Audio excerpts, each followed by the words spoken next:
விஜய் சேதுபதி கோடிக்கணக்கான மக்களோட மனசுல இடம் பிடிச்ச பேரு. அவர் ஒரு அருமையான நடிகர், ஒரு உண்மையான உத்வேகம். ஆனா அவருடைய பயணம் ஆரம்பிச்சது தமிழ்நாட்டுல இருக்கிற ஒரு சின்னஞ்சிறு கிராமத்துலதான். ஒரு சாதாரண குடும்பத்துல பிறந்த விஜய்க்கு பெரிய பெரிய கனவுகள். சாலா குறும்புத்தனமா சுறுசுறுப்பா இருப்பாரு. ஆனா அவருக்குள்ள ஒரு மன்னமான தன்னம்பிக்கையும் இருந்துச்சு. அவருடைய குடும்பம் தான் அவருக்கு எப்பவும் துணையா இருந்துச்சு. கஷ்டமான நேரங்கள்ல சூட அவங்களோட கனவுகளை வளர்த்துக்க அவங்க உதவி பண்ணாங்க. சிறு வயதிலேயே கடின உழைப்போட அருமையையும் விடாமுயற்சியோட மகத்துவத்தையும் விஜய் கத்துக்கிட்டாரு.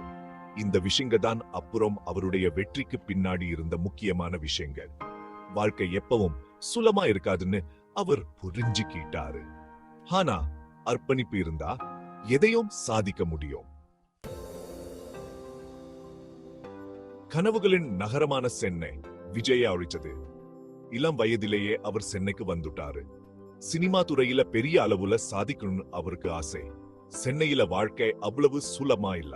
பிழைக்கிறதுக்காக விஜய் பல வேலைகளை செஞ்சாரு. அக்கவுண்டன்ட், சேல்ஸ்மேன், போம்பூத் ஆபரேட்டர்னு பல வேலைகள் செஞ்சாரு. ஒவ்வொரு வேலையும் அவருக்கு ஒரு பாடத்தை கத்துக் கொடுத்தது. உழைப்போட கண்ணியத்தை புரிஞ்சுக்கிட்டாரு. பிரச்சனைகளை எதிர்கொள்ள கத்துக்கிட்டாரு. இதையெல்லாம் தாண்டி சினிமா மேல் அவருக்கு இருந்த ஆர்வம் குறையவே இல்ல. ஒரு நாடக்குழுவுல சேர்ந்து நடிக்க ஆரம்பிச்சாரு.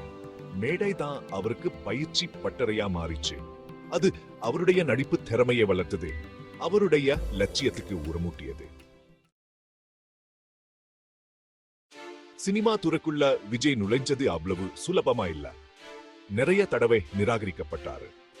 ஒரு ஹீரோவுக்குரிய தோற்றம் இல்லன்னு சொல்லி நிறைய பேர் வாய்ப்பு தர மறுத்துட்டாங்க. ஆனா விஜய் எல்லாத்தையும் தாண்டி வந்தாரு.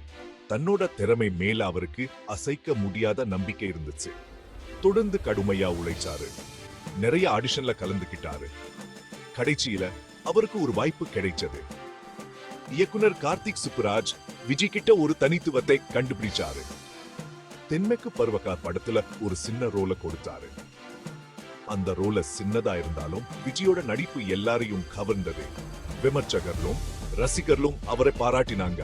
அது ஒரு சின்ன அடி எடுத்து வைப்பு தான். ஆனா அது ஒரு முக்கியமான அடி எடுத்து வைப்பு. அந்த படம் 3 தேசிய விருதுகளை வென்றது. அதுதான் விஜய் சேதுபதி அசாதாரண பயணத்தோட ஆரம்ப புள்ளி. பகுதி 4, ஒரு நட்சத்திரத்தின் எழுச்சி. பிச்சா படத்தின் மூலம் விஜய்க்கு பெரிய பிரேக் கிடைச்சது. ஒரு பிச்சா டெலிவரி பாய் கதாபாத்திரத்துல விறுவிறுப்பான திரைக்கதையில அவர் நடிப்பு அருமையா இருந்துச்சு. அந்த படம் நல்ல வரவேற்பையும் வசூலையும் பெற்றது. விஜய் சேதுபதி ஒரு பிரபலமான நடிகரானாரு. தொடர்ந்து நடுவுல கொஞ்சம் பக்கத்தை காணோம், சூது கப்பும், இதுக்குத்தானே ஆசைப்பட்டாய் பாலகுமாரா போன்ற படங்கள்ல அவர் நடிப்பு அபாரமா இருந்துச்சு. ஒவ்வொரு கதாபாத்திரத்திலையும் அவர் தன்னோட திறமைய வெளிப்படுத்தினாரு. வித்தியாசமான கதாபாத்திரங்களை நடிக்கவும் அவர் தயங்கல. காதல் நாயகனா இருந்து வில்லன் வரைக்கும் பலவிதமான கதாபாத்திரங்களை நடிச்சு பாராட்டுகளை பெற்றாரு. விருதுகளும் பாராட்டுகளும் அவரை தேடி வந்தன. விஜய் சினிமா துறையில தன்னோட இடத்தை பிடிச்சிட்டாரு. பகுதி சந்து மக்க நடிகர்.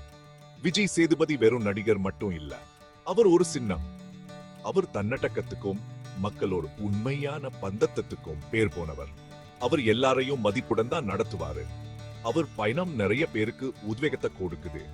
கடின உழைப்புக்கும் விடாமுயற்சிக்கும் ஒரு உதாரணமா அவர் இருக்காரு. கனவுகள் நிச்சயமா நனவாகும்னு நிரூபிச்சு காட்டுறாரு விஜய். புது நடிகர்களுக்கு அவர் ஒரு முன்னோடி. பெரிய கனவுகளை காட்டுறவங்களுக்கு அவர் ஒரு நம்பிக்கை விதை.